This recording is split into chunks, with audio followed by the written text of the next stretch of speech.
சித்து மகள் கிச்சனுக்கு வணக்கம் ஃப்ரெண்ட்ஸ். இன்னைக்கு நம்ம தேங்காய் பால் ரசம் வந்து எப்படி வைக்கிறது அப்படின்றத பார்க்கலாம். நம்ம எப்பவுமே ஒரே மாதிரி ரசமா வச்சுக்கிட்டே இருக்காம ஒரு நாள் ஒவ்வொரு விதமான ரசமா வச்சோம்னா குழந்தைங்க யாருக்காட்டும் வீட்டில் உள்ள பெரியவங்களுக்குமே நமக்கு வந்து போர் அடிக்காம ரசம்னா விஷம்ன்ற மாதிரிலாம் சொல்லாம ஒழுங்கா சாப்பிடுவோம்.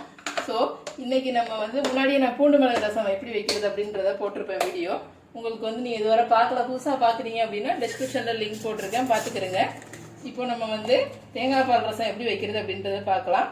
அதுக்கு ஃபர்ஸ்ட் நான் என்ன பண்ணுறேன் அப்படின்னா, வானலியை காய வச்சுட்டு அதில் கொஞ்சமாக நிறைய, எப்போவுமே ரசத்துக்கு நிறைய எண்ணெய் ஊற்றிடக்கூடாது, லைட்டாக தான் எண்ணெய் ஊற்றணும். சமையல் எண்ணெய் கொஞ்சமாக வந்து ஊற்றிக்கிறங்க, ஒரு 20 ml அந்த மாதிரி ஊற்றிட்டு அது கூடவே கொஞ்சமாக கடுகு, கருவேப்பிலை,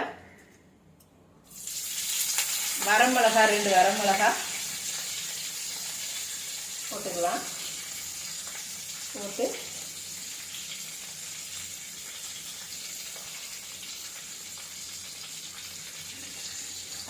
ஃப்ரை பண்ணிக்கலாம்.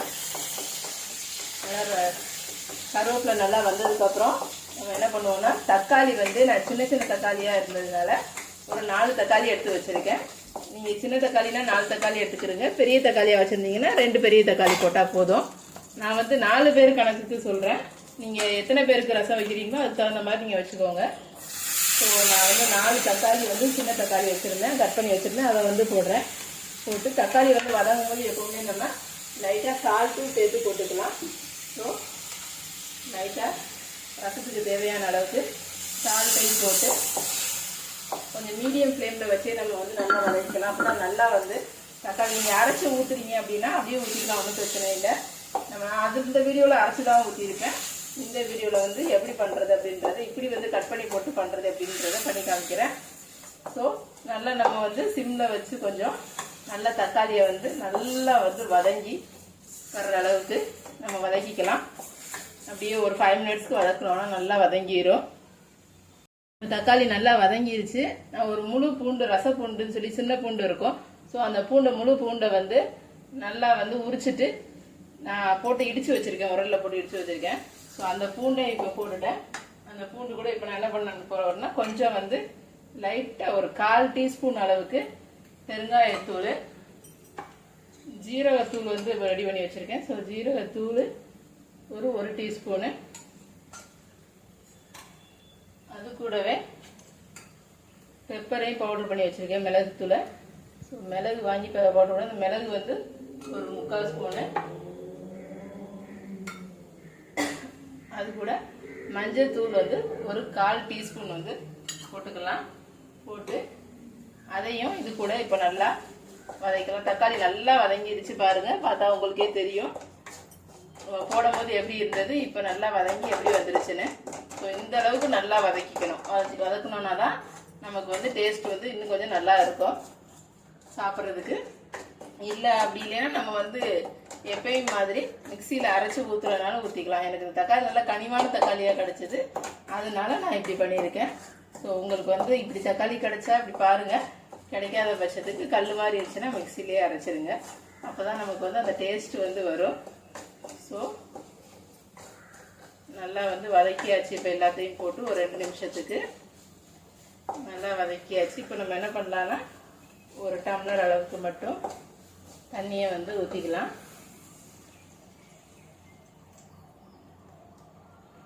வெறும் தண்ணி தான் ஊற்றுறேன், புளி தண்ணிலாம் ஊற்றுறேன்னா. சால்ட்டெலாம் முன்னாடியே போட்டுட்டோம். ஸோ ஒரு டம்ளர் அளவுக்கு மட்டும் தண்ணியை மட்டும் ஊற்றி நல்லா கொதிக்க வச்சுக்கலாம். கொதிச்சதுக்கு அப்புறம் நம்ம வந்து தேங்காய் பாலை ஊற்றினோன்னா உடனே இறக்கிடலாம். இல்லைன்னா அது என்னென்னா நமக்கு கொஞ்சம் பிரிஞ்சு போனது மாதிரி ஆயிரும். அப்படி வந்து தேங்காய் பால் வந்து ஊற்றினோன்னா நல்லா இருக்காது தேங்காய் பால் ரசத்துக்கு. அதனால நான் என்ன பண்ணுறேன் அப்படின்னா, கொதிச்சதுக்கு அப்புறமே, நல்லா கொதிச்சதுக்கப்புறம் தேங்காய் பாலை ஊற்றி உடனே இறக்கணும்னா அந்த டேஸ்ட் வந்து சூப்பராக இருக்கும் அப்படி சாப்பிட்றதுக்கு. குழந்தைங்களுக்குமே இப்படி இருந்து சாப்பிடும்போது காரம் வந்து அந்தளவுக்கு தெரியாது. ஸோ நல்லா இருக்கிற மாதிரி இருக்கும். உங்களுக்கு காரத்துக்கு தகுந்த மாதிரி பெப்பர் வந்து கூட கொஞ்சம் வேணும் அப்படின்னா அப்புறமா கொஞ்சம் லைட்டாக போட்டுக்கிறங்க. அது ஒன்றும் டேஸ்ட்டை மாற்றாது, அது நல்லா தான் இருக்கும் அப்படி பண்ணுறது. நல்லா வந்து கொதிச்சிருச்சு பாருங்கள். இப்போ நம்ம கொதிச்சதுக்கப்புறம் என்ன பண்ணலான்னா, நம்ம எடுத்து வச்சுருக்கிற தேங்காய் பாலை, அரைச்சி வச்சுருக்கேன் தேங்காய் பால். ஸோ அந்த தேங்காய் பாலை அதில் ஊற்றி அது லைட்டாக வந்தோடனே அப்படியே நம்ம வந்து எடுத்துடலாம். ரொம்பலாம் விட்டுற வேண்டாம்.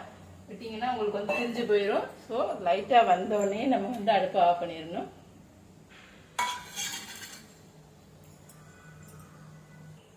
இப்போ தேங்காய் பால் கொதிச்சிருச்சு. ஸோ இப்போ நம்ம வந்து அடுப்பை ஆஃப் பண்ணிக்கலாம். இந்த ஸ்டேஜ்லேயே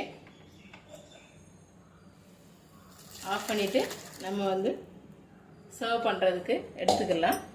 எடுத்துட்டு ஸோ இந்த மாதிரி நீங்கள் வந்து தேங்காய் பால் ரசத்தை வந்து வச்சு கொடுத்தீங்க அப்படின்னா சாப்பிட்றதுக்கு அவ்வளோ டேஸ்ட்டாக இருக்கும். சால்ட்டு நீங்கள் வேண்டுங்கிற அளவுக்கு பார்த்து போட்டுக்கோங்க. வாய்ப்பே இல்லை இந்த மாதிரி ரசத்தை வந்து கொடுக்கும்போது குழந்தைங்களா இருக்கட்டும் பெரியவங்களா இருக்கட்டும் அந்த அளவுக்கு விரும்பி சாப்பிடுவாங்க. ஸோ இதே மாதிரி உங்களை இன்னொரு நல்ல வீடியோவோட அடுத்து நான் வந்து பார்க்குறேன் ஃப்ரெண்ட்ஸ். அது வரைக்கும் தேங்க்யூ ஃப்ரெண்ட்ஸ். சித்து பகல் கிச்சனு இது வரைக்கும் யாரும் சப்ஸ்கிரைப் பண்ணாமல் இருந்தீங்கன்னா மறந்துடாமல் சப்ஸ்கிரைப் பண்ணிடுங்க. தேங்க்யூ.